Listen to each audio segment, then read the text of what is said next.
भावा बहिणीच्या नात्यात भावनेचा ओलावा असतो आणि तो प्रत्येक जण अनुभवतो. अनेकांना बहीण नसते किंवा भाऊ नसतो. तेव्हा त्यांची भाऊबीज, रक्षाबंधन अगदी भावनिक असते.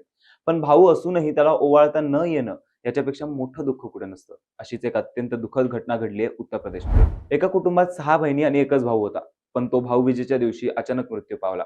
सकाळी सर्वांनी आनंदाने दिवसभराचं नियोजन करून ठेवलं होतं. विशेष जेवण, भेटवस्तू, खेळणं, हसणं. पण अचानक तो वयाच्या अगदी कमी वयातच या जगातून निघून गेला.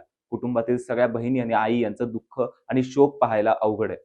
त्या मुलाचं नाव होतं सचिन वर्मा, वय वर्ष 18. भाऊबीजेच्या दिवशी सकाळी मित्रांसोबत देवस्थानावर दर्शन घ्यायला गेला होता. मात्र परत येताना हायवेवर एका अज्ञात गाडीने त्याच्या मोटरसायकलला जोरदार धडक दिली. या घटनेत सचिन आणि त्याचा एक मित्र गंभीर जखमी झाले. त्यांना रुग्णालयात दाखल करण्यात आलं, मात्र उपचारादरम्यान सचिनचा मृत्यू झाला.